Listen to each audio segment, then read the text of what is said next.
Good morning, Betsy. Thanks so much for being here. Absolutely.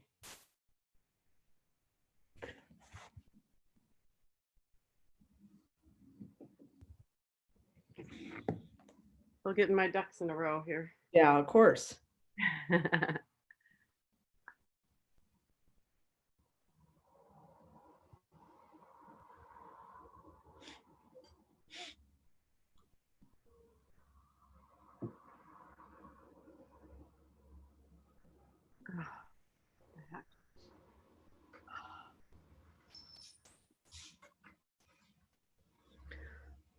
Betsy, I just want to say I kind of have no idea how many people are coming. Okay. A number of people have had things come up. I know Ken Green isn't able to join us. Priscilla McDougall, Kathy Walsh just had a friend die suddenly. And Mary Anderson isn't able to join us. Ken Green's in the midst of a move. I think that's all of whom I've heard from. So. Oh, you are here, Priscilla. Good. Unmute yourself. Can't hear.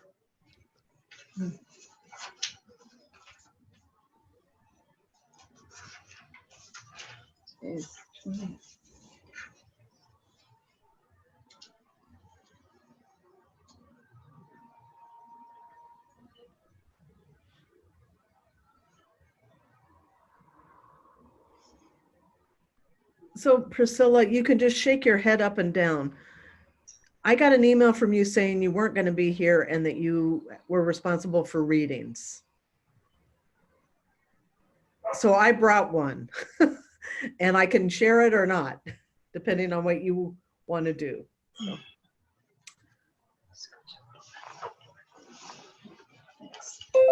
Priscilla, you're muted. If you can unmute, then we can hear your voice. Good morning, everyone. We're just beginning to gather. Okay. It's wonderful to see your faces.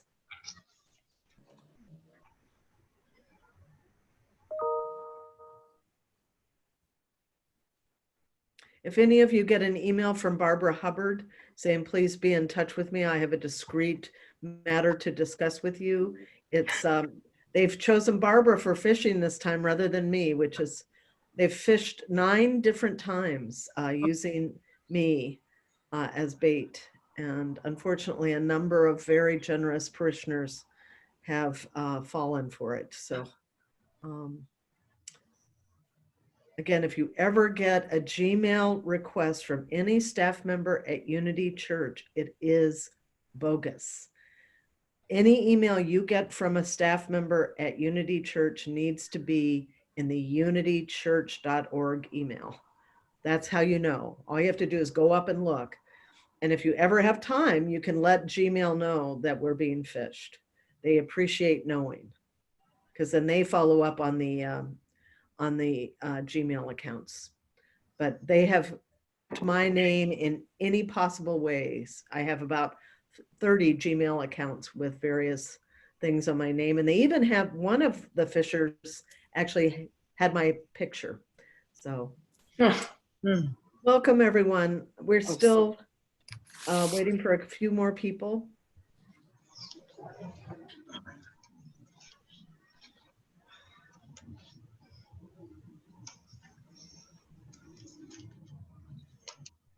Hi, Hal. We know it's a special effort for you, so it's wonderful to see you.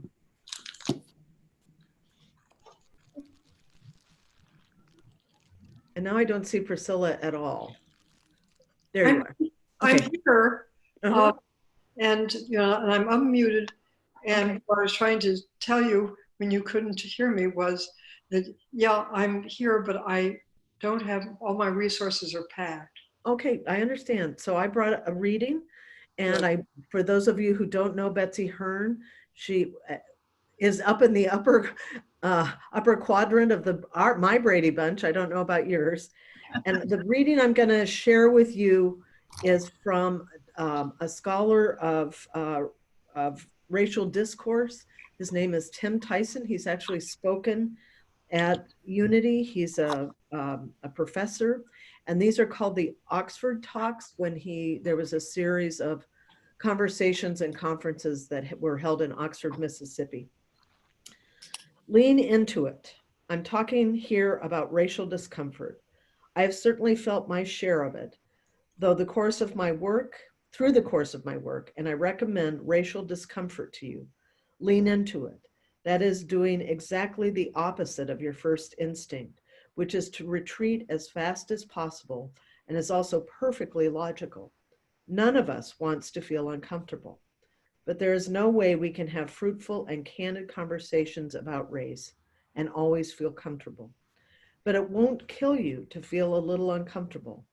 Just go ahead, lean into it, and listen. Listen to other people, of course, but listen to your discomfort. It will teach you a lot. You'll be okay, and we'll all get better at this. So welcome, everyone. It's wonderful to see you again. Betsy Hearn is here as a certified trainer of the intercultural competence. It's called the IDI Development Inventory, and hopefully most of you have taken it. And she is here today to present our group profile. I misunderstood. I thought we were all going to get our individual sessions first and then have the group profile, but it's actually the opposite. So she's presenting our group profile, and then those of you who have taken the IDI, the church is financing your chance to create an individual development plan and have a session with one of our certified trainers. It's something we really care deeply about, and because of the incredibly generous bequest of Helena Courier, this is part, and her passion was so much around racial justice that we are using part of her bequest to fund this effort. And so I want to acknowledge the great generosity of Helena Courier first, and to talk about, just lift up the powerful pastoral presence that Denny Miller was in her life. And I'm not saying we got all that money because of Denny's love and care for her and Peter's. I would never say that, ever. But I do want to say that, you know, tender loving care has so many dividends, and mostly it's in emotional and spiritual health. And Denny and Peter, oh, and Peter's not here.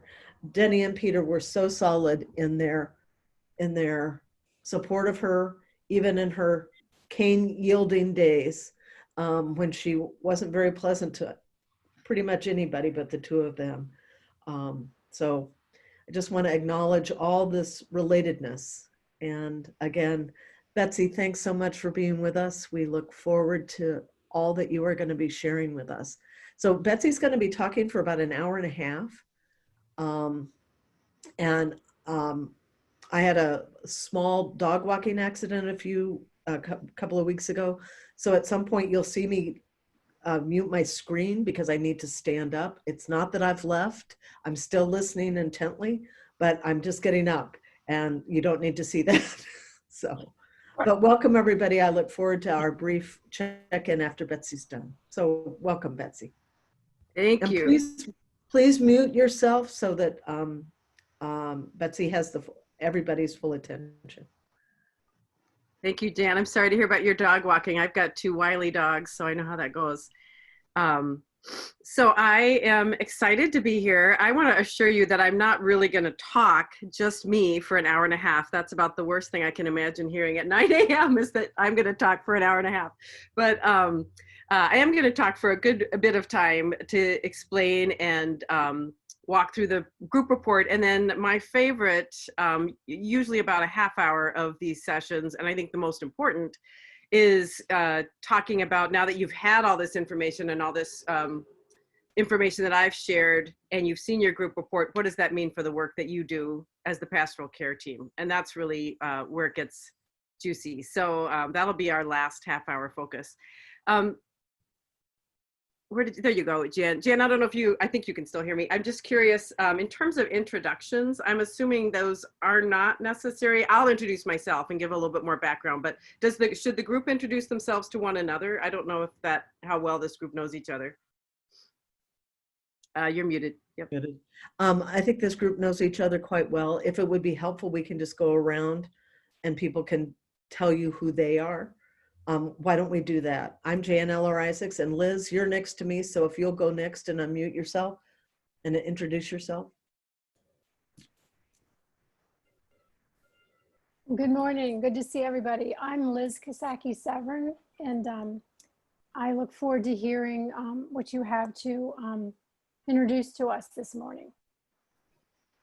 And Cynthia Mills, why don't you go next? Hi, I'm Cynthia Mills, and I too am looking forward to this. I've been doing much reading in this summer, and it's thought-provoking. And I'm going to then call on Mary Barrymore, and after Mary, I'm going to call on Doug and Phil. Good morning. Hi, Betsy. Mary Barrymore, and I took the IDI with the Teaching Associates group, and so I have some familiarity with it.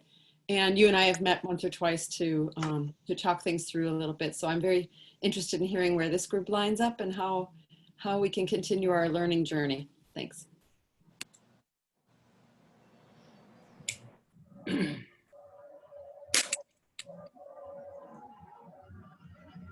Sorry about that. Betsy, I was looking up in the directory just to find out who you were. And I thought you were Drew's wife, and how nice to be part of this group too. We're hanging in there, Doug and Phil Ostergren. Looking forward to this very much. Yes, great to be with the group. Great. All right. Thanks. And Priscilla McDougall, why don't you go next with Carol and Denny going after you?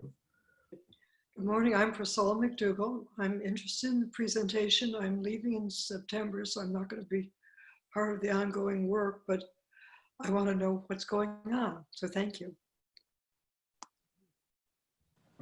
Thanks, Betsy, for doing this. I know you've been here at our home, so you know exactly where we are. And we look forward to this presentation. Thank you.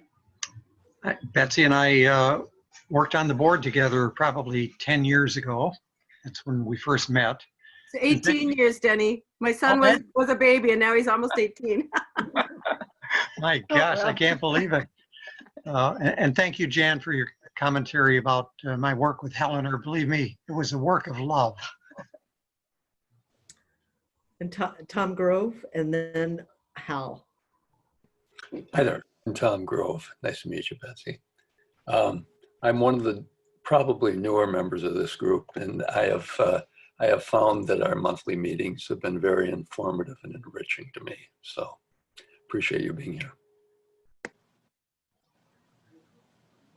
And I'm Hal Freshley, and this is I think the second meeting of the pastoral care team that I've ever attended, because I'm not really good on Zoom meetings, but I look forward to hearing about our group and to see where we, as a group, kind of landed on that IDI.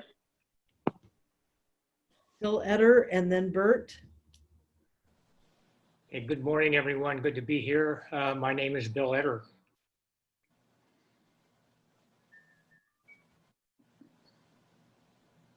Hi, I'm Bert Riskadal. Betsy, I want to commend you for the work that you're doing in this area and welcome you to our meeting this morning. I'm certainly looking forward to it. And then Carol Mankey, and then Linda Cherlin. Hi, Carol Mankey. I'm very curious about what you found out. Thank you for coming.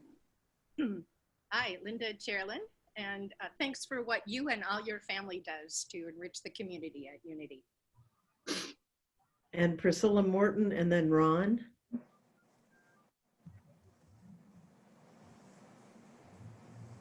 Hi, I'm Priscilla Morton, and I'm fairly new to Pastoral Care team. And thank you, Betsy, for helping us with this. I'm Ron Brave, and curious about the group profile.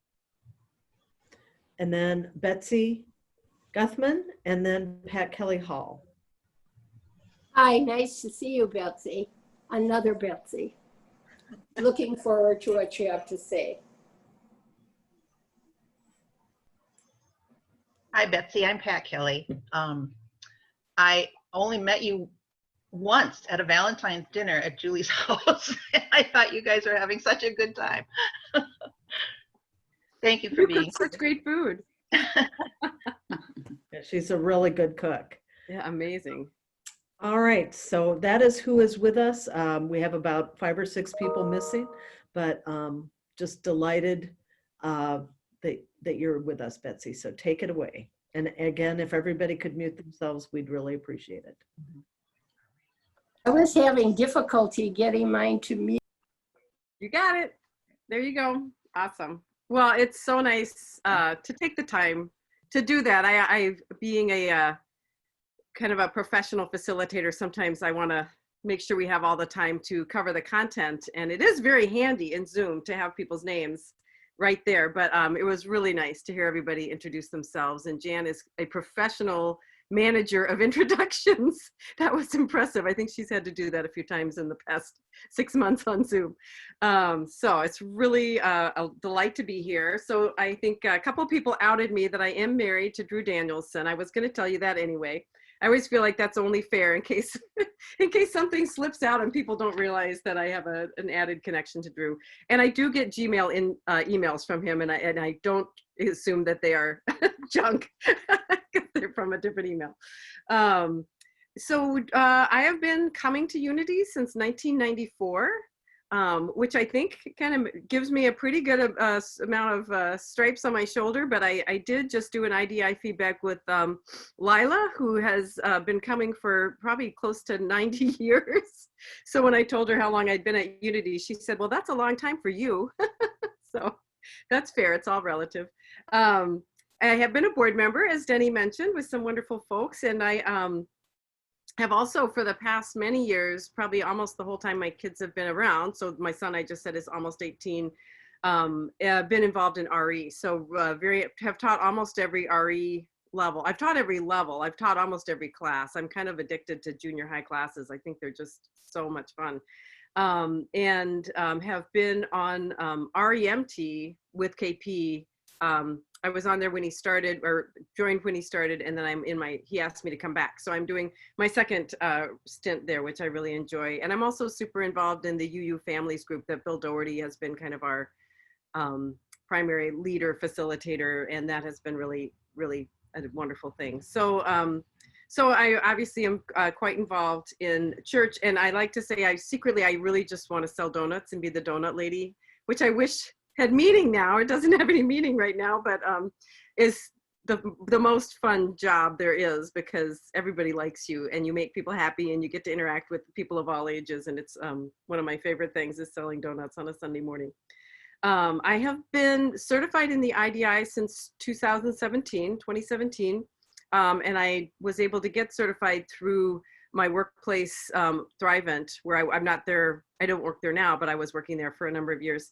And they were doing a lot of work with the IDI. So I've done a number of group sessions and individual sessions in that capacity, and now have just, hugely expanded that experience with Unity's work. And I'm happy to know Helenor's name, because I did not know, I know Helenor, her name, but I did not know that was where the funding came from. So I'm glad to know that, Jan. That was good information to kind of connect.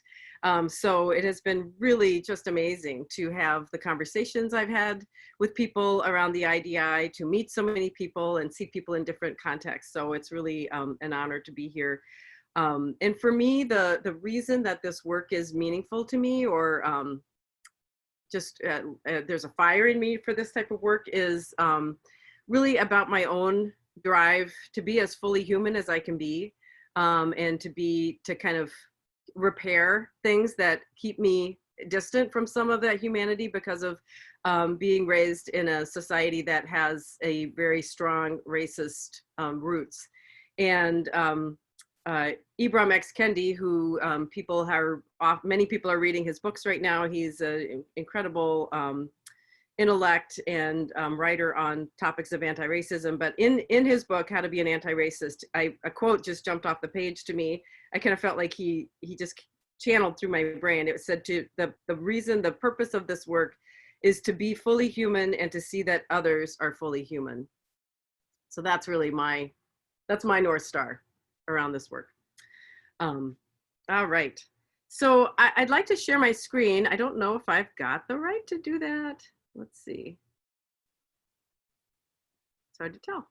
Yes, I can. Okay, good. I'm going to share my screen. I'm not going to share it for a long time because I know we like to be able to see one another, but I'm going to share some slides just to explain the theory that undergirds this whole thing, and then also so that you can see the group report. But I will take it off, and if I forget to do that, someone can nudge me and say, we don't need to look at that slide anymore. So first off, what we're up to today, we're going to talk about, we'll do introductions, which we've done. That was lovely. I want to have a bit of a conversation around what is culture. So actually, I'm going to stop sharing so we can do that. And then we're going to talk about what's the theory that kind of underlays the IDI. Look at the group report. And then my goal would be that last half hour, we can look at the next steps and kind of like, what's the meaning of this for the work that you do as the pastoral care team. So I'm going to stop sharing so we can have a conversation with looking at each other. So just interested, and we don't have to hear from everybody, but just interested in some folks throwing out their definition of culture, because this is an intercultural instrument.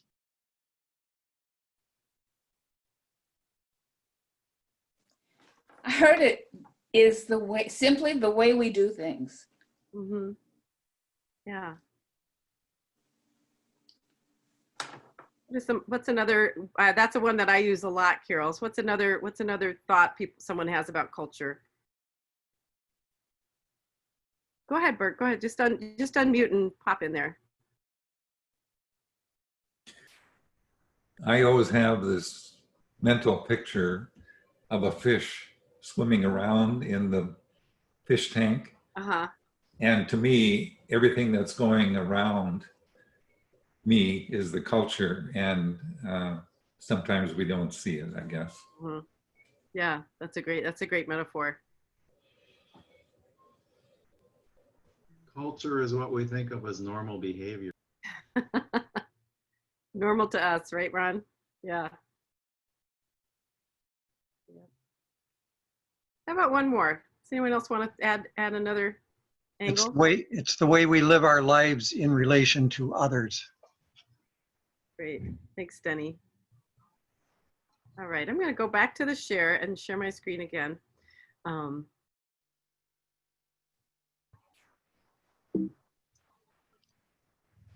Oops, we already did that. So everybody, and I know we all have seen icebergs, and it's a well-worn metaphor. And this is a slide from Team Dynamics Works that you may have seen if you've been at a session from them. But just that idea of culture, and really what's important is that awareness of how many pieces of culture show up under the surface. And we can, so when I think it was Bert was talking about the fishbowl, it just popped, or I think of a fish tank, it just popped out at me, kind of like, the little fake castle and the little neon colored pretend pieces of underwater sea coral or whatever is in a fish tank. Those are things maybe above the surface, right? Those are the things you can't miss, like the dress and the clothing and the expressions of dance or the difference in language. And yet there's so much happening in that fish tank that's invisible, certainly to the fish, right? Or out of their awareness, because it's just the way we do things around here, right? It's just how we interact, how I'm interacting with the other fish. So the idea of leadership or facial expressions, or how the group makes decisions, or how they solve problems or handle conflict. So all those different things are also culture, and also real ways that we bump into culture when we're experiencing a culture different than ours. And we probably don't anticipate that we're going to bump into it. And then there we are trying to navigate that. So any questions or comments about that before I go to the next? I'll give you a second here. All right, I'm going to keep moving. You always have to give a little extra time for the unmuting challenge. So the IDI is based on a concept or a theory that was developed by Michael Bennett back in 1993. Mitchell Hammer added to it. Mitchell Hammer is the founder of the IDI, the developer of the IDI. And this continuum and the theory is developmentally, we all start on the left-hand side of this continuum and we move along, and wherever we are now is just a summary of kind of our experiences and our opportunities and thoughts around the experiences we've had at this point. And depending on other experiences and our own intention, we can move farther. So it isn't a thing that everybody moves through the whole continuum. Everyone starts in the same place. People don't all move through the entire spectrum. So starting on the left, to give you a little background, think of the left-hand side as more monocultural mindsets where you're not thinking about the multiplicity of cultures that are interacting together, but more that there is one primary culture, and that's probably yours. And on the right-hand side are more intercultural mindsets where you are more coming from a place of awareness and kind of active use of the thinking about things in terms of a multicultural mindset or intercultural. So on the left-hand side, that first stage is denial. And denial is really, I mean, it's sort of denial, but you don't even know you're denying anything because you're just not aware that there is difference. So think about a young child. You don't start out aware of differences. You start out assuming everybody's everyone's kind of in your world, right? When you're developmentally as a child, you are kind of the center and you don't really have that sense that things even exist when they're not in your presence. So think about that developmental stage, and then denial for me kind of makes a little more sense when I think about that. So it just is not even seeing difference because it's not relevant to what your awareness is. And when I think about that, I think about back early days of working for me. I was in a program working with troubled kids, and we had an early multicultural training, diversity training. And one of my coworkers was quite a bit older than me. He was a World War II veteran and very nice guy, very proud. This was up in north central Minnesota, so also a fairly rural area. And when we had a chance to go around, he really took some umbrage to the fact that we were having that training. And he stood up and he said with some emotion, "I am an American."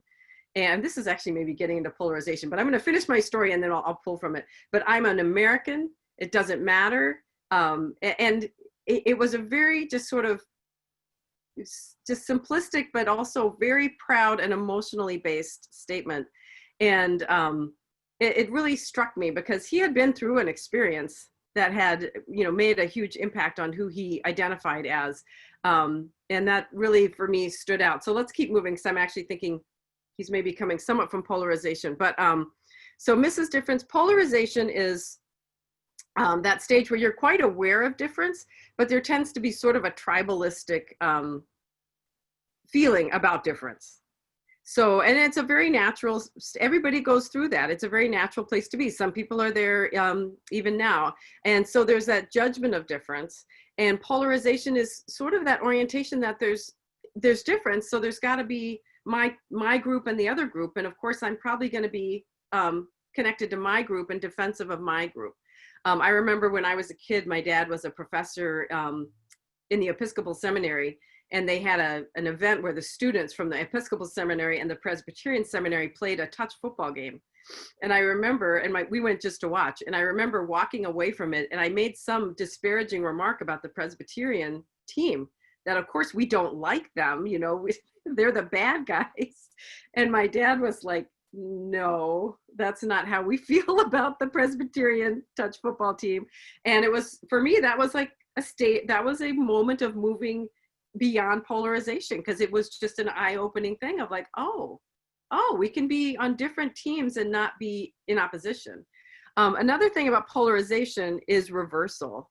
And that actually is really relevant when I see someone in polarization at Unity. I'm going to say it's almost always in reversal, but honestly, I think it may have always been in reversal. And what that means is you are so disappointed in your own culture that when you're answering those questions, that's coming out in the way you're answering questions and lifting up other cultures and critiquing your own culture. So that's polarization too, but it's reversal. So if when we do feedback and you get a reading of polarization, be sure and read that closely, because there's a line in there that'll identify whether it's defense or polarization. Minimization is in that center point, so it's a transition point. So in minimization, you de-emphasize difference. You want to look at the universality of things. So you can hear some you-ism in just my saying that. You want to look at, we're all the human family. We all have the same basic needs. We all can come together as one and be in peace. And there are a lot of very wonderful things about minimization. It is also limiting in that it doesn't go into this deeper intercultural recognition and understanding that there are lots of different cultures. Because if you're in minimization, especially if you're in minimization in the dominant culture, there is a it's that water, right? It's like, well, our fish tank water is the same for everybody, and in a dominant culture that can really overwhelm all the experiences that other people are having and cultural differences that are important to other people. And let me just say that this is a bell curve. So in across the world, when people take this, about 60 to 65% of people land in minimization. Most people are in minimization, and that's true at Unity, and that's true of this group. And then the next stage is acceptance. So I think of acceptance as it's moving beyond minimization in that more active, conscious on the above surface level way of difference, and maybe that water level goes down on that glacier, that you start to really have a bit more radar that, well, I might think this, but there are probably other people in the room that think it differently or would do it differently, and being very aware of that. And then moving into adaptation. To me, adaptation is having a better facility and comfort level with dealing with those differences as they arise. So acceptance is sort of, you get it up here, and adaptation is that you get it more in your bones and you're more comfortable. Not to say that it's easy, and not to say that you never get uncomfortable or you never are discomforted, but that you're more, you have more tools to deal with difference as it arises. So, some people hear that term adaptation and they jump to almost cultural appropriation, like, oh, you know, that sounds phony, that someone is just kind of mimicking or mirroring other cultures and just fitting in. But truly adaptation is, I mean, if you have some of those knowledge from experiences you've had, that's great if you can do that authentically. But to me, it really is about being centered in yourself and comfortable to wade into the difference. And maybe it's been maybe it's a conflict. And one of the people in the church who is in adaptation, I quote, said, "It really means I'm willing to be a great big dork most of the time." So it really is just kind of coming to a point where you just are like, I don't know it all. I'm going to make a mistake, and I've got some tools to help me get through those mistakes.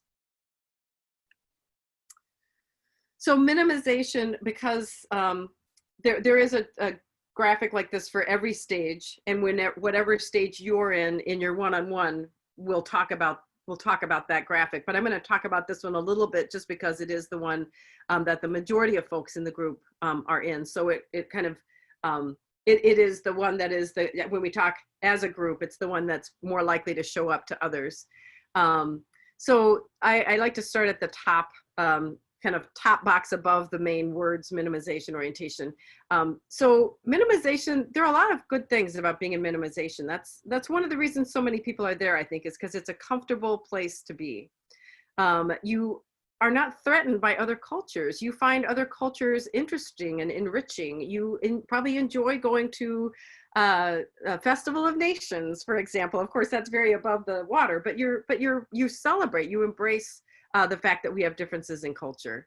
And then going around clockwise. So people in minimization understand that there's bias, understand that there's stereotyping, and it is important to them to avoid that.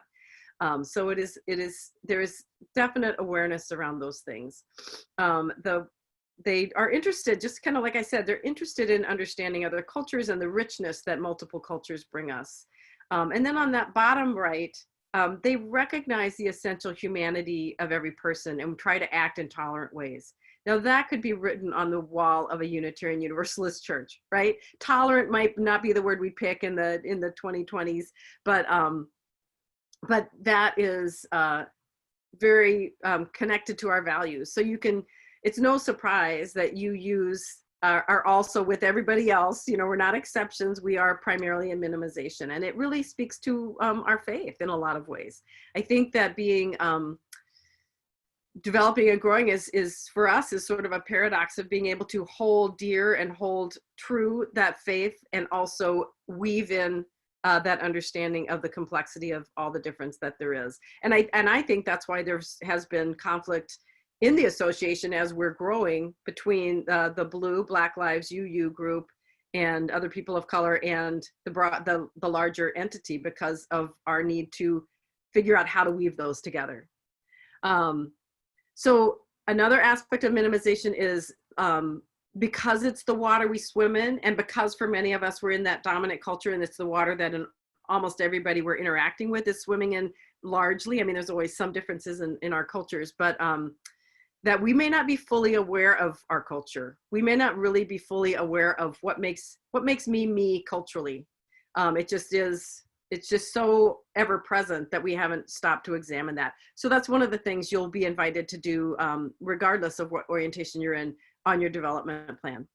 And then to the right, that this is sort of that overwhelmingness of the dominant culture in particular, and it can happen from non-dominant cultures too, but tends to believe that everybody sees things like I do, that people view things the same way and minimize the importance of the cultural differences. And that happens a lot in kind of dominant middle-class white culture, making assumptions and kind of without realizing it, without maybe meaning to, steamrolling through other differences that people are experiencing negatively, that what's important to them is not getting honored. And then the final one up on the top left may be used as a coping strategy by non-dominant culture members. So think about someone who might come from a minimization orientation because it's kind of to go along to get along. So if you think about maybe the one of the few African-American kids in a high school might modify their musical tastes, at least around that crowd, might modify some of the way they speak and act. I'm making total broad assumptions about someone who is just made up, but so that they can assimilate and feel more comfortable. So that would be a different way that minimization could show up. All right, I'm gonna stop sharing so we can see each other. And then that's a lot of information. So before we look at your group profile, which I've previewed a little bit, but what questions or comments do people have? And some people have heard this before. So if you heard something in another session that sparked you that I didn't say, feel free to add those gems in too.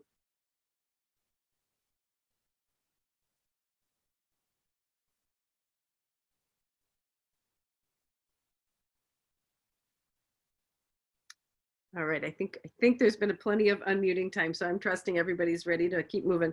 And I do want to recognize, I think I saw some of you last night at the Next Action. So kudos to us that we're in 2 meetings in less than probably 12 hours, so a little more than that.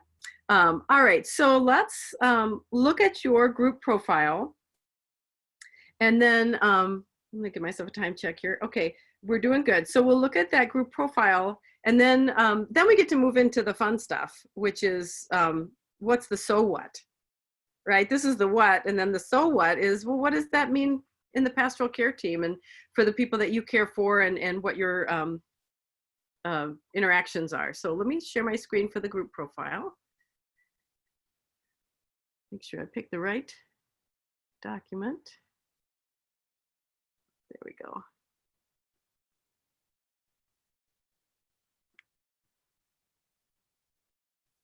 Oh, I'm giving away the store right at the start. Here we go. All right. So I'm not going to read everything that's on these first pages, but I will send this to you afterwards. And I think I'll send it to Jan, if that's all right, Jan, and then have you send it on to who was able to attend, because I don't know. I'll let you decide if you should send it to everybody or just the folks in attendance. I'm happy to talk to you about that, but I have not done a cross-check list with who's actually here, so I want to make sure that I don't bumble that. So so some things to think about in terms of the group report. This restates in a few different words the continuum and gives you a definition for each of those.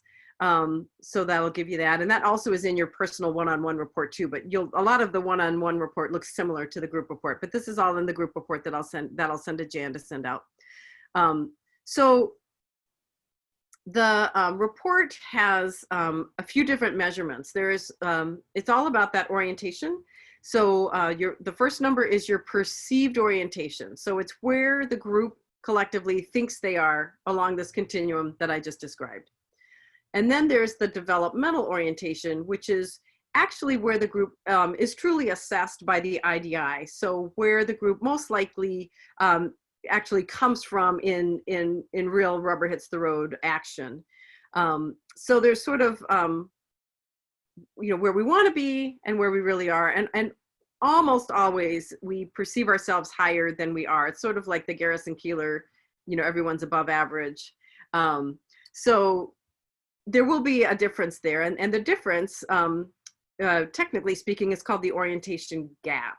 So the difference between where the group sees themselves and where the group truly is the gap. The larger the gap, and this is true for your individual reports as well, the larger the gap, the more likely you're going to be surprised. You might be, you might question the validity of the information. You might be, there are a lot of feelings you might feel, and it's of course more emotional when it's your results, but you might feel disappointed, embarrassed, ashamed, pleased. There are a lot of ways people respond to seeing what their perception is and what their developmental orientation is. And I guess, not to use a phrase that's overused right now, but it kind of just is what it is. And for me, there was a gap, and I felt a lot of those feelings, not the pleased one, but I felt a lot of the other feelings. And I just kind of pretty quickly looked in the mirror and said, I can either take this kind of energy of these feelings, and I can either gravitate towards some of the places that I could go, like, is this really valid? Do I agree with this instrument? I could go there, but I could also take that rumbling energy, and I could say, I'm going to take this energy and put it towards learning more and doing more and activating on a development plan. And that's what I chose to do. And that was a lot more positive, better outcome for me than if I had gone down the rabbit hole of, is this instrument, valid, which is a common thing with lots of different instruments. Sometimes people's development is higher than their perception. Honestly, I don't think I've seen that. I have seen individuals who come very close. Their perceived is very close to their actual. So your leading orientation is just where you have yet to go. So if you're in polarization, your leading orientation is minimization, and then of course acceptance and adaptation after that, and so on through the chain. So this group, their perceived orientation is in between acceptance and adaptation, 123.4, and that is very common perceived orientation for individuals and for groups. There's something about that 123. I feel like I see that number a lot. So feeling that the group is aware of cultural difference, past a lot of that minimization. And then in actuality, in the results combined, you're actually right solidly in minimization, just over the midpoint mark. So minimization is that 85 to 115. And you can see minimization, there's a broad range there because of so many people being in there. So 101.3 is the actual group average. So there are some people in polarization. There are some people in acceptance. The vast majority of people are in minimization. And if I just do the math without looking at what it says down below, so I can keep this up so you can keep looking at it, the gap is, looks like about 22 points. That's certainly large enough for you to feel surprised, to feel some of those feelings I talked about. It is not an unusually large gap. It's a pretty typical gap.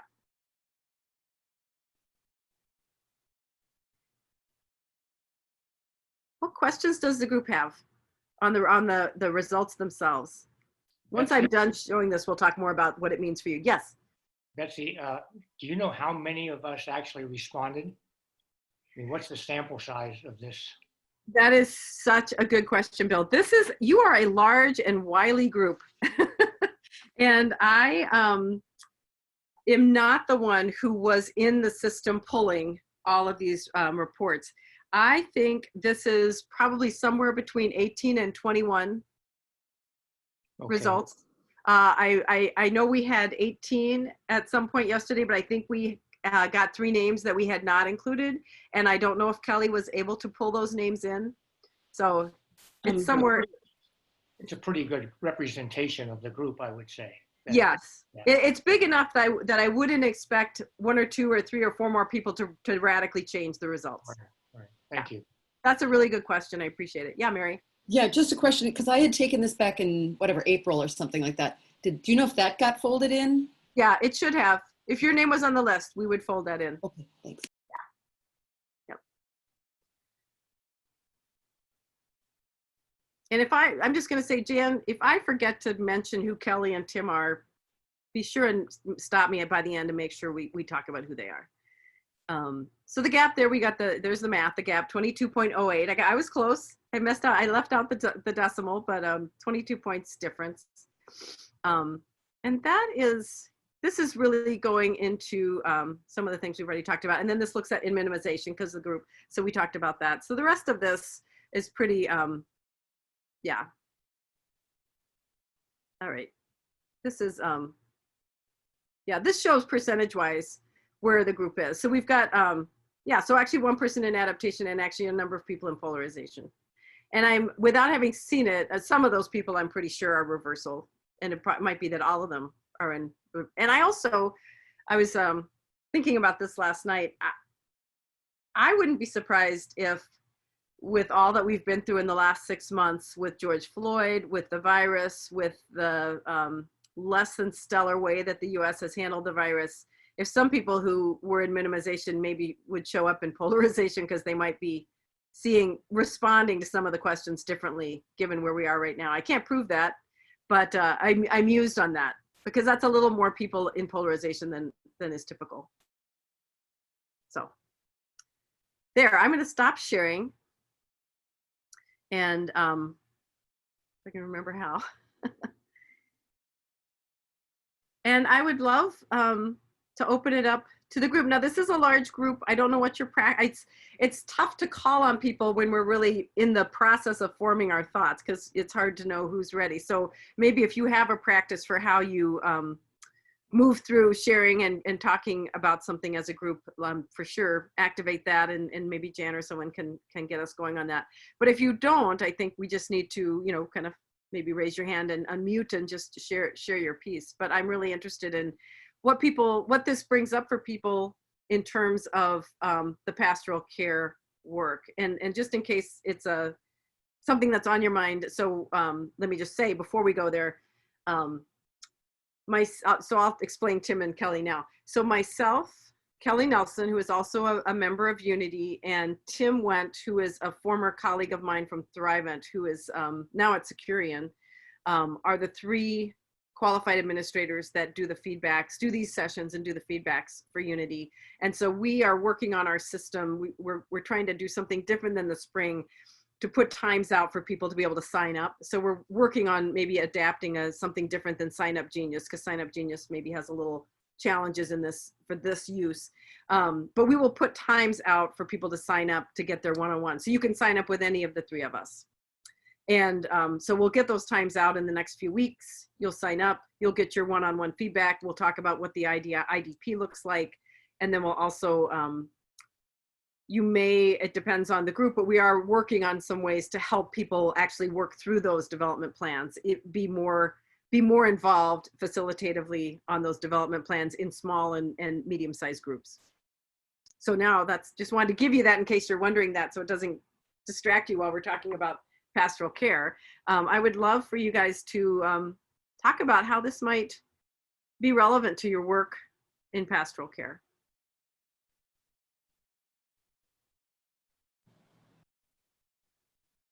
Yeah, Hal. Okay. I think that in my experience in pastoral care, almost everybody that I have worked with is swimming in the same water that I'm swimming in. And it's very interesting. When I took it, I thought of the fact that, I lived in other countries as a single person, and I don't know, I have no idea where I am on that continuum. But when you live in another country, you realize that you have to let go of your own values and your own meanings in a lot of way in order to kind of figure out what everybody else is doing. Now, and in an interesting way, I think part of my pastoral care experience is letting go of what it is that I'm there for and try to listen to what the other person is saying. So even though we're all in the same culture, I think that the training that we've gotten has at least made me try to be more listening and less telling.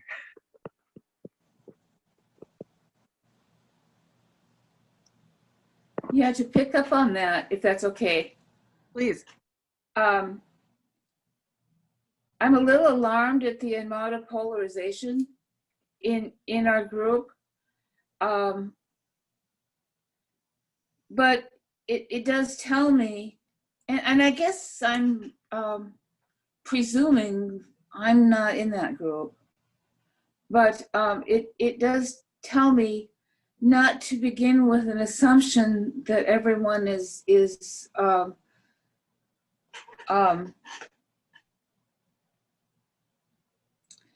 the adaptation area or acceptance or adaptation, not to watch my speech, as well as Hal said, to listen more carefully. That's my 2 cents. Thanks, Carol. And I would say I noted that it's a larger, and truly this is the first large group we have done.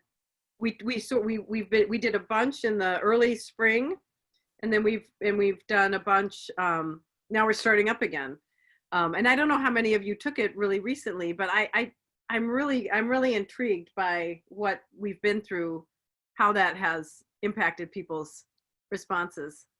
But I noted it, but I wouldn't say I'm alarmed, because everybody, we just are, you're where you are, and you learn from that, and you work on growing. Betsy, I think you mentioned that polarization category had 2 dimensions to it. One of them was reversal. Yep. Could you explain that again? Yeah.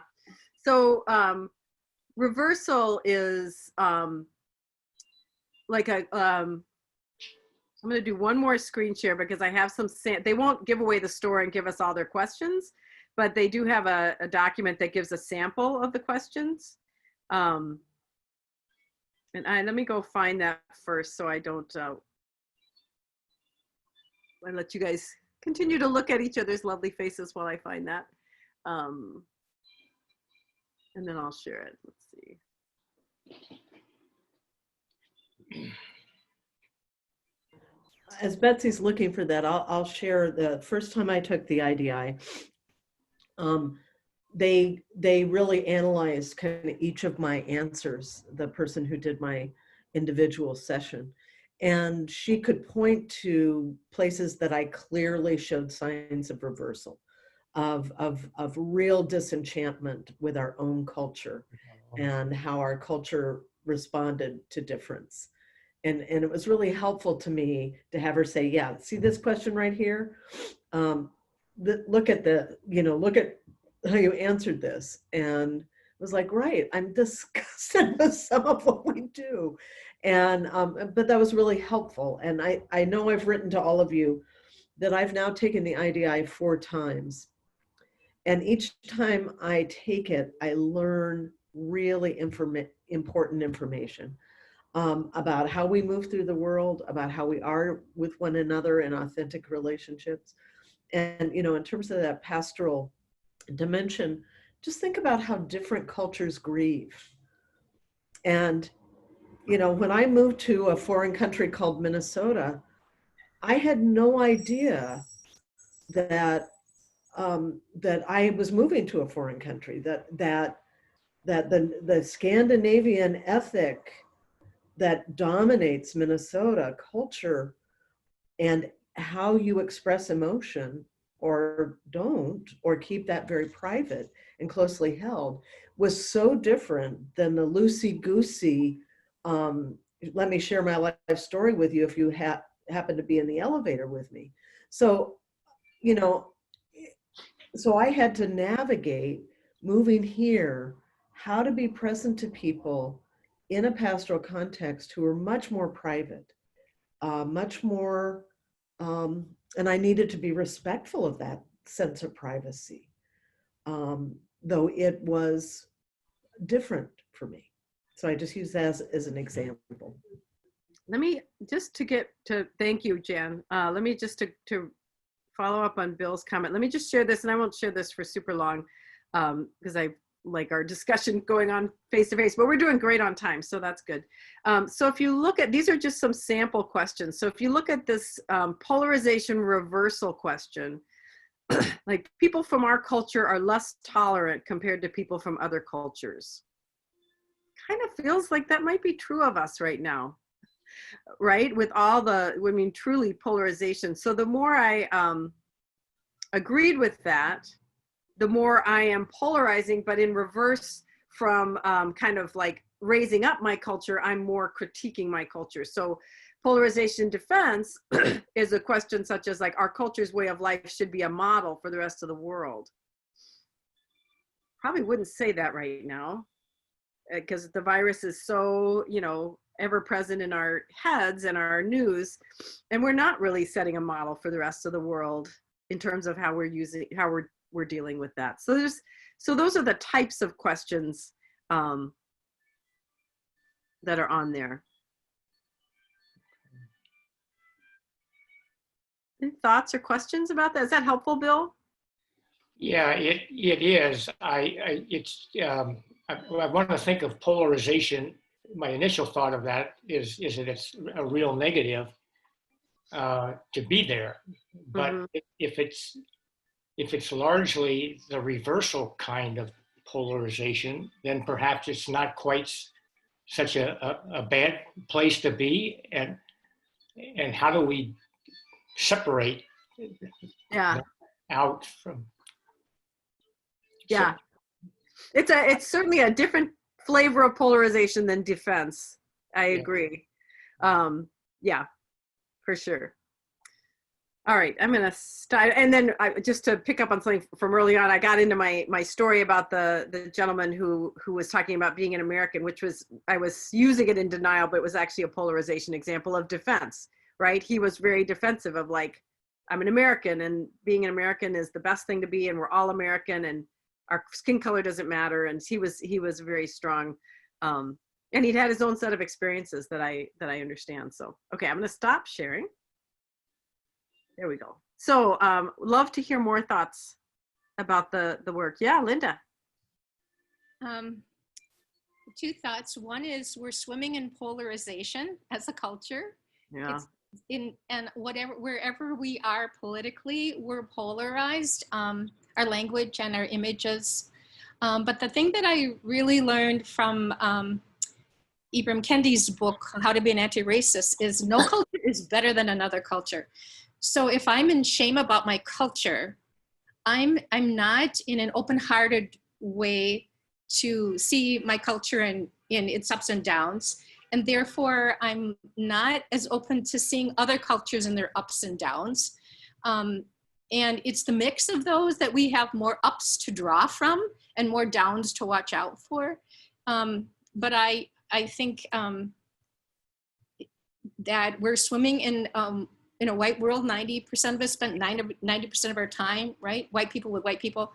And so if I don't get in somebody's world long enough to see a few more different ways of looking at the world, then I'm just gonna stay there. And I mean, reading helps, but somehow I think it should be visceral, that we really begin to see, as Hal said, I need to immerse myself in another culture to realize there is other cultures below the line.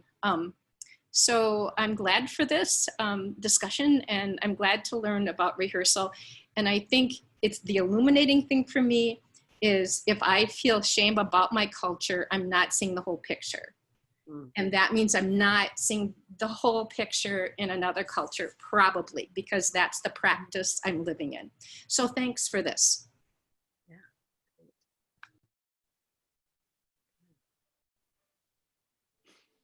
Other thoughts, or maybe does this tie in with any of the work you've done as a pastoral care giver?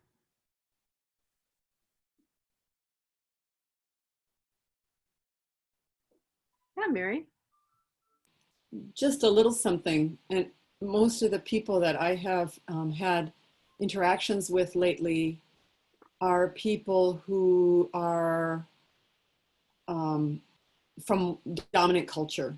And so I do bring a measure of, I guess, presupposition about how they might grieve or what their family might be going through and so on.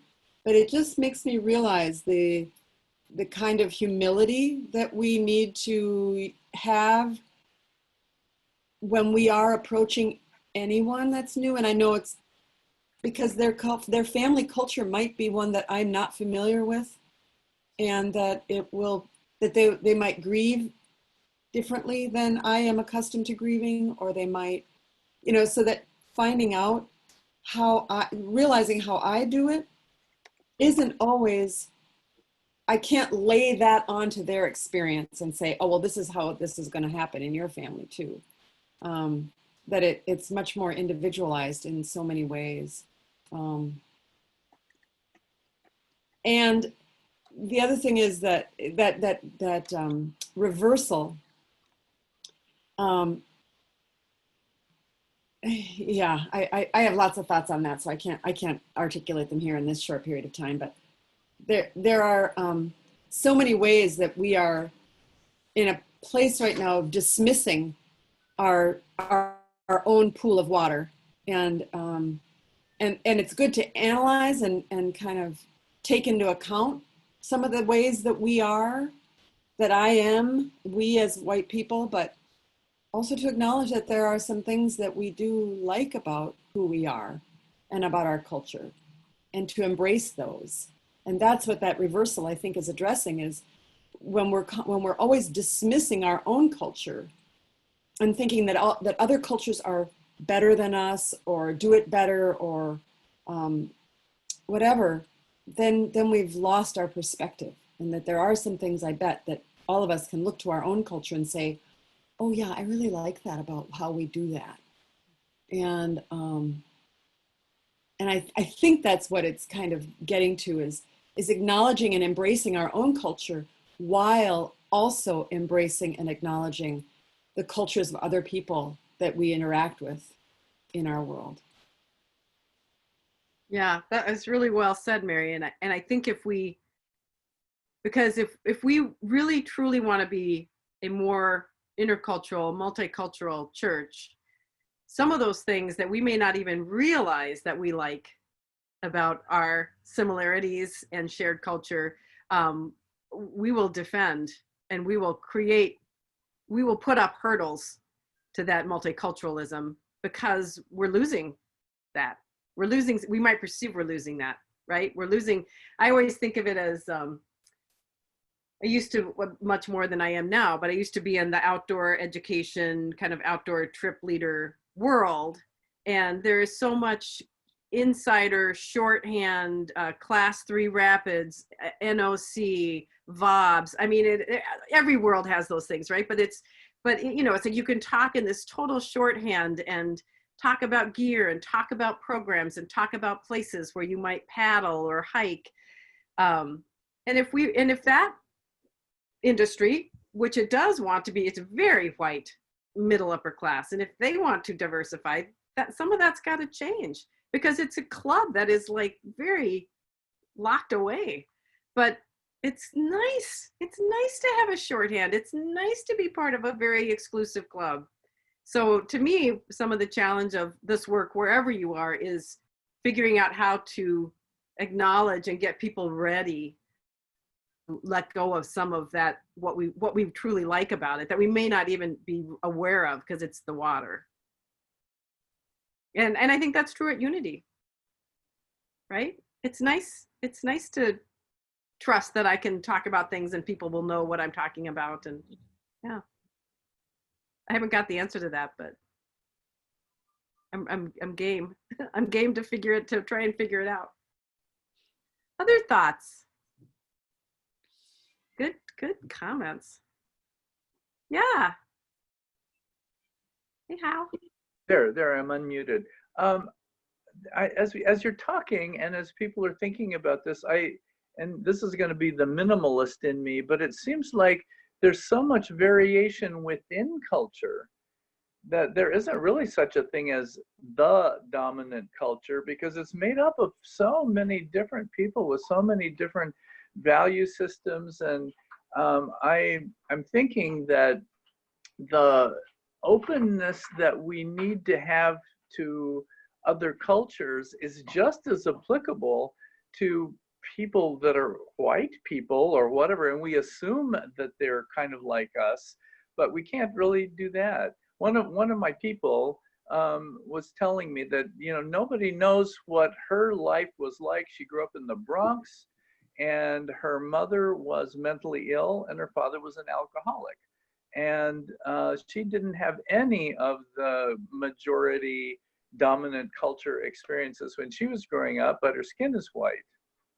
And it was eye-opening to me to realize that I hadn't realized that there was so much difference between us, that I had to, as I said a while ago, do a lot more listening and a lot less talking. Oh,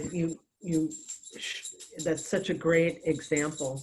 One, because you're lifting up, I think, class and the invisible role that class has in all this. And you're right, we have multiple cultures, and what the dominant culture has asked of these cultures that come here is to assimilate and to become white, and regardless of what your skin color is, and so those differences disappear, though they are still very much there. And you're talking about listening, and it's also noticing, and I will share a story with you in all humility. I'm in a group, a support group of colleagues. Now, most of the people in this group are gay or lesbian.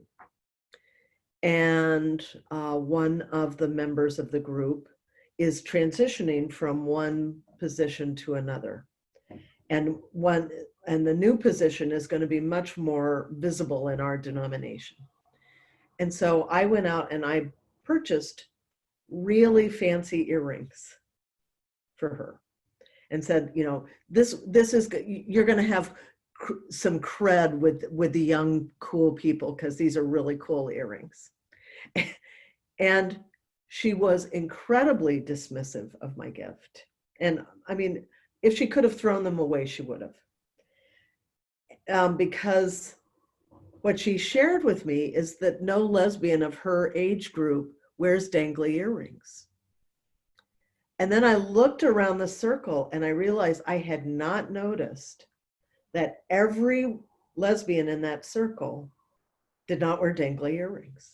Only I wore dangly earrings. Now, that isn't to say Barbara Hubbard doesn't wear dangly earrings, but no woman in that circle had ever worn dangly earrings in my presence. And I had just not noticed, because in my earring culture, I wear a wide variety of earrings. And it's just tiny little piece. It's just earrings. You know, it's just earrings. But here I thought I was giving her this great gift. And if she could have thrown them away in my presence, she would have. And it's like, oh, okay. You know, and I was kind of, you know, petty little me. We all know I'm petty and nasty. And it's like, those were expensive, you know, which I didn't say, but, you know, the bubble over my head, those were expensive. But I learned something about noticing and, you know, just that call to just keep paying attention to all the cues.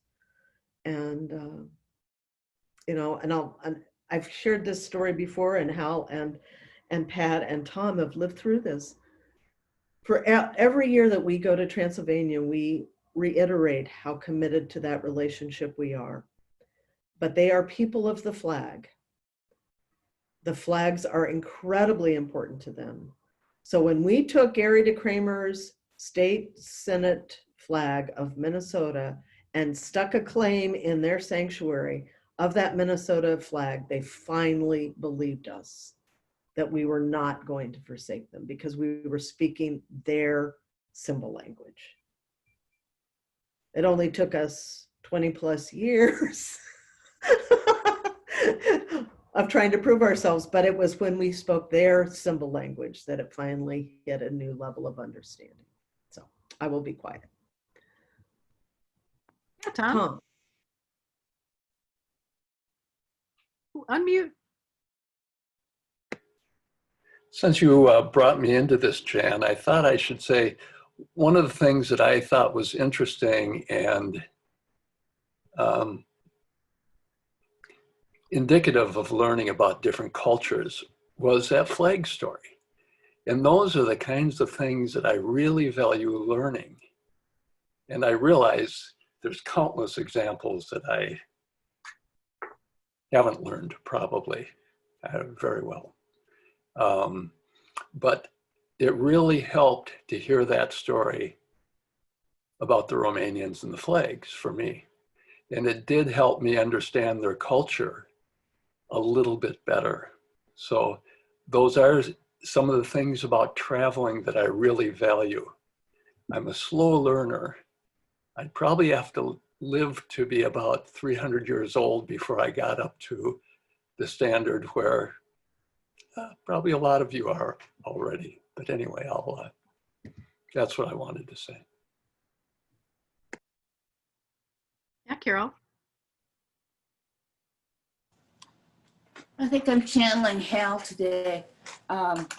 One thing about it's nice to be able to talk to someone from your same background, you know, but one of the things I think is too often assumed is, just to put it bluntly, is one Somali is just like the other Somali. And it is just, and if one Somali does certain things certain ways, then we expect every other Somali to do things that way too. And our cultures and our psychology together are hopelessly complex. So it seems to me the only way to approach another person that you don't know is with a very open mind and a very well open ears, you know, to really try to understand, because any assumption at all gives lie That's all. I'll try to leave Hal alone the rest of the meeting. Well,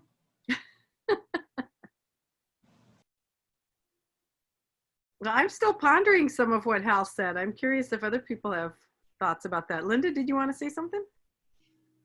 You know, I was just trying to think, if we think about the very dear friends of ourselves, each of us has, we have, as Unitarians, we have some dear friends who are devout Catholics. We have some dear friends who are devout Jews.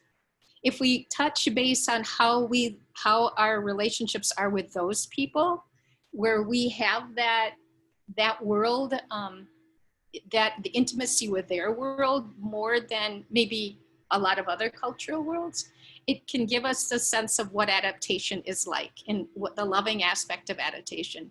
And I don't think it's always apologizing, but it is asking, and it is knowing that you're going to be a constant learner and they're going to be a constant learner. But I think it helps me to think of adaptation as like, where do I do it now?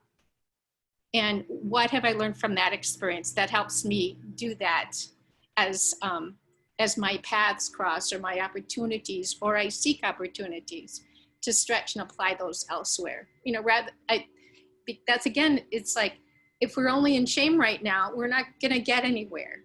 If we think about, where have I become skillful in adapting? And it might even be with our, 16-year-old grandkids. They see the universe very differently than us. How do we interact with them, and how have we learned to interact with them, and how have they learned to interact with us? So I just think we need to build from a sense of, we have this capacity, and we can build on it. That's my thought. Mm-hmm.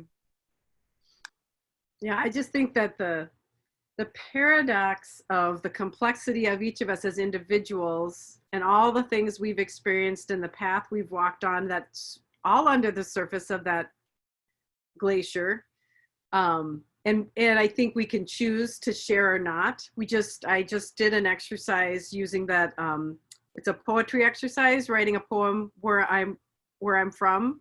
Some of you may have done that, but it just speaks to writing out some key things about one's background. And it becomes very intimate and very vulnerable. It's a wonderful exercise. But then at the same time, here's the paradox. So when Hal was talking and saying, we all have so many uniquenesses, but there's not really one dominant culture.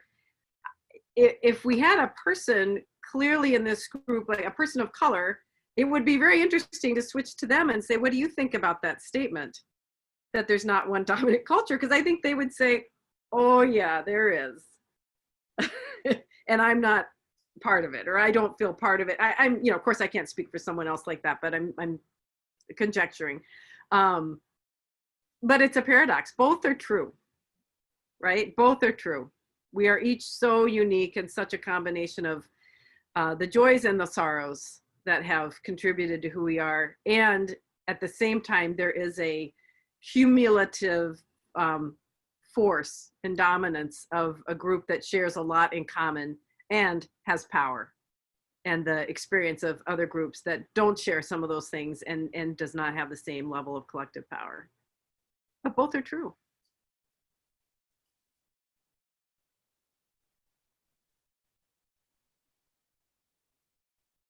Yeah, Priscilla.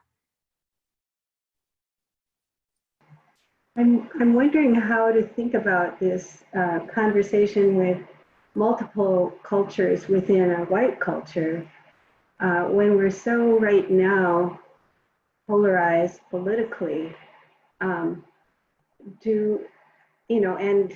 people use the phrases being in our own silos or our own bubbles, unable to communicate with each other. I'm just wondering if you see that as different cultures within our landscape, urban versus rural. Maybe, I don't know how they might define each other, but certainly that polarization is hugely on the, in our view right now. Do you think of them as cultures? Well, I certainly don't think I'm the expert, but I will say I definitely do. There are certainly huge aspects of the culture. Like if I were writing out, like on the IDI development plan, it's, you know, it has some exercises to have you go deeper into your culture. The liberalism would definitely be a big part of my culture. And I actually happen to be from a very liberal, kind of consistently liberal family. So I don't even have the dinner table Thanksgiving conflicts. A little bit with some brother-in-laws, but not much. We're pretty consistent. But I absolutely think so. And we have an amazing resource in the church in Bill Doherty. And if you haven't looked into, and you know, whether he, you know, Bill Doherty aside, the work of Braver Angels, they used to be called Better Angels. Now they're called Braver Angels. I would really recommend going on their website, looking into that, because they are all about how do we bring people from those two different cultures, red and blue is the word terminology they use, and help them listen and hear, not change one another, but hear one another and see one another as fellow citizens and fellow human beings. And that's transformative work in our culture right now. But I would love to hear other people's thoughts about what Priscilla posed. I certainly don't think of myself as an expert on that. Yeah, Liz. I have a couple of thoughts, and I don't know if it's connected so much to Priscilla. Forgive my voice, my allergies are acting up again. I, as a white person, often think of my cultural heritage. So my father was from a Slovak. His mom and dad came right off the boat, and they were in a small coal mining town in Pennsylvania. And then my mom is Swedish German from a small farming town in Minnesota. And so I often feel like those two parts of my cultural heritage are at odds with each other, because I remember my mom said, "Oh my goodness, when I first met your father's family, I didn't know what I had gotten myself into." Because, you know, they would argue and be very much explosive with each other, but then they always supported each other and very different. So when I think of myself as a white person in this world, I still am often trying to put those two parts of myself together. And when I reach out to try to understand other cultures and other people, I often feel insecure because I'm not sure who I am. And I don't know if that makes that much sense. But as a white person, my culture is very different from, you know, my husband's white culture. He grew up in a very gentle family in Sioux Falls, South Dakota. So I wonder how much of that contributes to our inability to get to that part of the next heightened awareness of culture. Yeah, I think you're absolutely right on, Liz, with the theory and data around the IDI, that we have to more deeply know our culture in order to get more facility at intercultural. Because if we don't know our culture, we don't know where it ends and something else begins. We don't know that's even there. So you're exactly right on that. That's part of the work, and it's part of the work wherever you are, but particularly if you're in minimization, is to really start to understand your culture. I don't know how much you're aware of the. This is to the whole group. I don't know her name, but the recent kind of chef, famous recipe person who got into a whole bunch of trouble because she was putting out curry dish recipes without recognizing the cultural roots of those foods. And then when pressed on it, I think said, well, I don't have a culture. And that's just classic, you know, minimization and lack of personal work around, because everybody has a culture. So I think that's really insightful. And I love that painting behind you, Liz. I just have to tell you that. That's beautiful. Oh, you're still muted. Thank you. A friend of mine painted that when John and I were trying to figure out where we were going to move after we retired. I said, there we are. So it's kind of like, that's what it felt like. And here we ended up in St. Paul. So thank you. I'll tell my friend that you noticed that. It's very pretty. I love it. Pat. Can't figure out the mute button. Well, this rips off of what Liz just said. I was trained as a historical demographer and worked with census data. And in terms of understanding our own culture and our past, it might be helpful to know that the world was more concerned in the middle of the 19th century and into the early 20th. The race question was, are you German? Are you French? So what we might think of now as ethnicity or family of origin was race, and it was as much of concern as the skin color is in our society today. I mean, we were totally dismissive of blacks. So there's no information. If you were a slave, you just came from Africa. We don't know where people came from. But they paid as much attention to that, and the squabbles in the 19th century were between nationalities, between ethnicities, Irish and Germans and the Scandinavians in Minnesota. But you know, that kind of sets our difference points. Our difference points, even within the white culture, are set to recognize difference, even if our skin color is all the same, and defend, right? Defend the Irish against the French, whatever.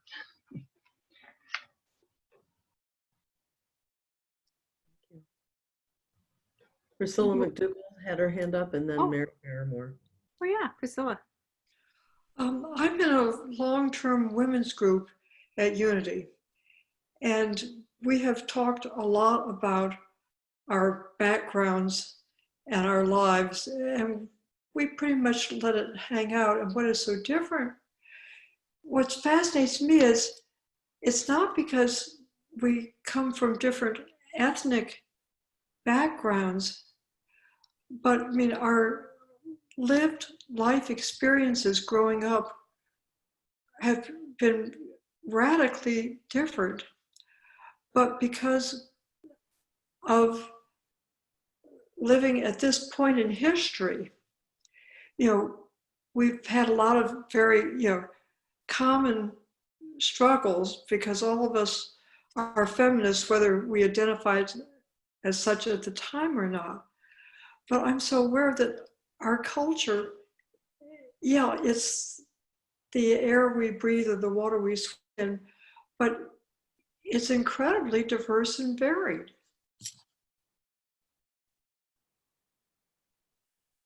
Absolutely. Mary.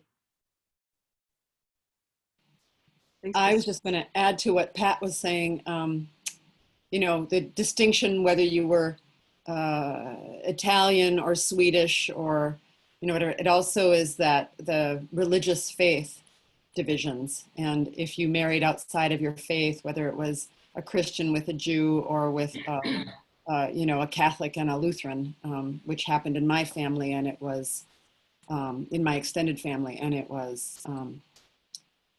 was disastrous, so same thing.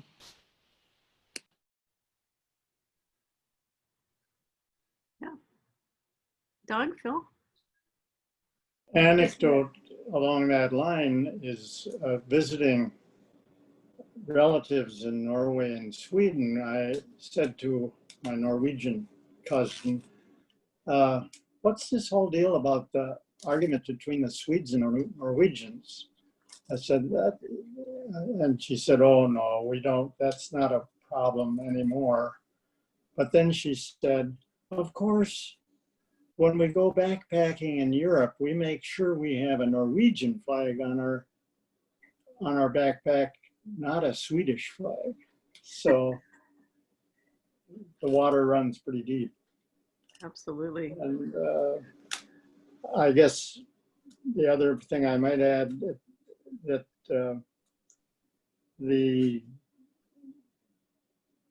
as one gets older, And when I think of our own cultures, you think of the missteps, at least I have made, and hopefully learned from, if I'm listening. And as such, our own culture changes, I think, just based, if we're listening, based on what our life experiences are. Mm-hmm. Absolutely. I found when I was filling out our questionnaire that I thought when I sat down, I thought I knew what I was answering from or for, but as I got further into it, I was realizing cultures and that there are so many that I became aware of. I was answering things differently toward the end of it, which is interesting to me. And I know we keep bringing up our Peace Corps experience when we retired, but it totally changed our lives when we lived in another country, community, culture, and became so aware of what's on the other side.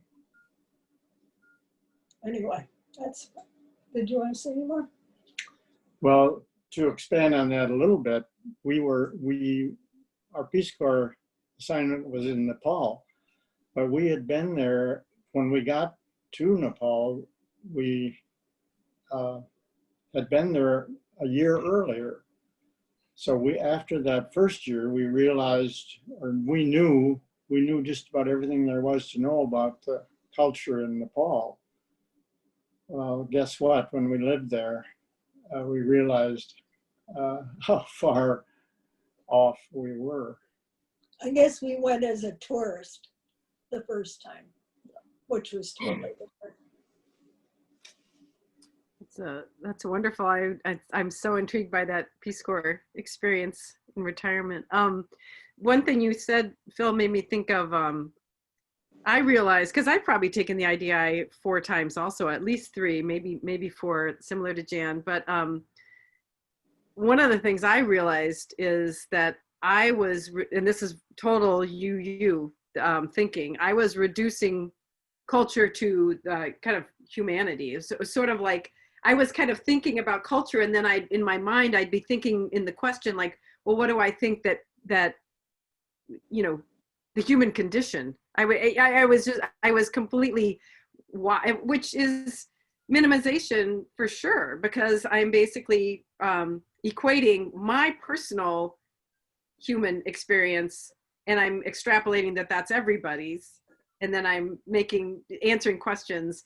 So it was pretty classic based minimization. But I would have never known I was doing that if I hadn't been doing the IDI and trying to unpack it. So it was really useful.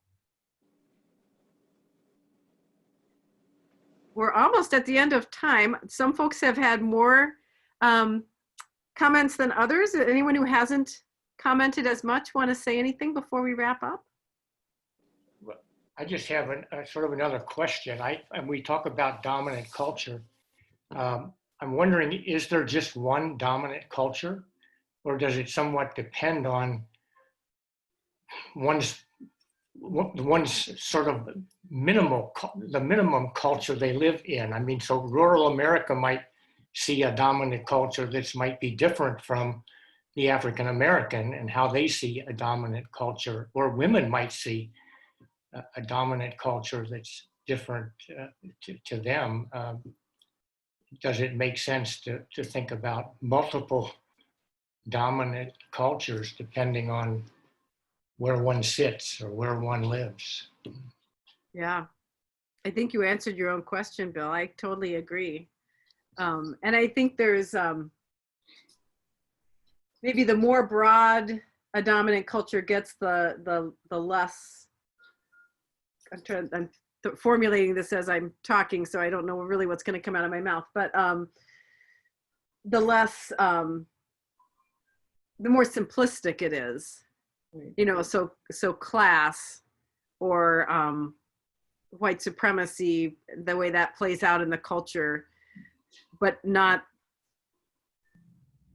yeah, it's more of a layer as opposed to a full, the more full and robust a culture is, I think the more micro you'd have to get, because you small, the more you're saying everyone has this in common, the more people you're ruling out to get the people that truly do have that in common. I don't know if that makes any sense. Well, and I think it's important to go back to your original comment, or not original comment, Betsy, but that whole question about dominant culture gets very interesting when you're asking people who feel outside the dominant culture. So there was a young African-American woman who visited Unity back when we worshiped together. And we were the first congregation, and she'd been in rural Minnesota congregations and in urban, of white congregations. We were the very first congregation that she visited that white people didn't protect their purses when she came around them.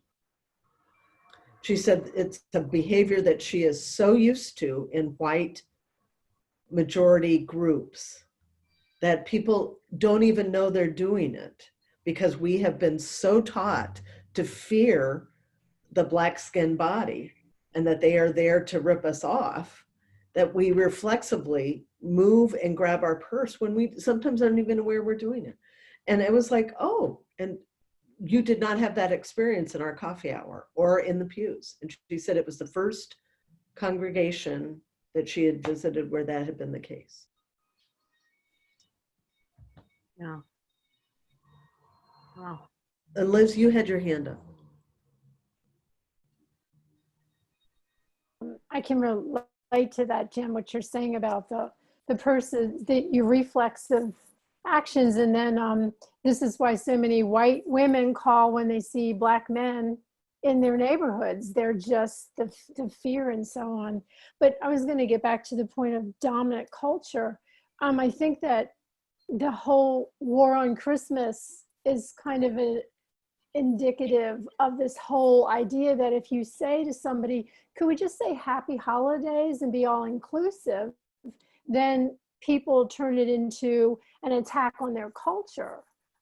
Whereas if it's actually Christmas Day, go ahead and say Christmas Day, but the Christmas season starts in November, so why can't you say happy holidays? So it becomes so politically charged that you just sometimes get so overwhelmed you don't even want to be engaged with it anymore. So that's just one of the ideas of the dominant culture that I think, that whole war on Christmas thing that's been so, much a part of the news. Well, Jan, we're a little bit, it's 10:33 on my computer. So do you want to say any words of wrap up and next? I mean, I think we've talked about next steps in terms of I'm actually going on vacation with Drew, who owns the process. We're going on vacation on Friday. So you probably won't hear anything till after we get back next Thursday, but we'll be getting out a way to figure out like what dates are available, what dates and times, or else we'll just give you a contact name and you'll work it out with them. We haven't really decided on the process, but. Oh, you're muted. Thank you. If there's anyone here who hasn't yet taken the IDI, I really encourage you to do that. And I know there are a couple of you who haven't, and I really want us to think about how this information impacts our pastoral relationships and what we notice, what we listen for, the kind of, especially as we move into this theme of hospitality. What does it mean? And as we live through this pandemic, I'm working with the images of what is the disease, who is the host for those diseases, and how are the diseases spread? And if you look at the pandemic, there are certain answers. And if you look at racism, there are certain answers. And I just think to use that imagery around how we spread a greater sense of hospitality and cultural openness and intercultural competence is part of what we're asking people at Unity to think about. So Betsy, thank you so much. And I do want to say, I think Betsy did a really good job of acknowledging that Unitarian Universalism, particularly our Universalist heritage, is everything about minimalization, which is let's look at the common human condition. And that's the basis of all of our religious ideation. And so how to make room as Unitarian Universalists, squarely grounded in minimization theologically, for difference is going to be of particular challenge for many of us. And so just, you are not alone in this journey. It's what I want to say. So any other closing questions or comments to Betsy before she leaves us? Hi, Bert? Luke here. And then Pat? I've been kind of discombobulated and having real trouble gathering myself. I don't want my silence to be interpreted as a disinterest. I am so grateful that we've gone through this experience, and I'm so looking forward to the discussion in the individual conference. I'm just so gratified that our church and our pastoral care, approach to things is a part of my life at this stage. And I'm so looking forward to the next step with this.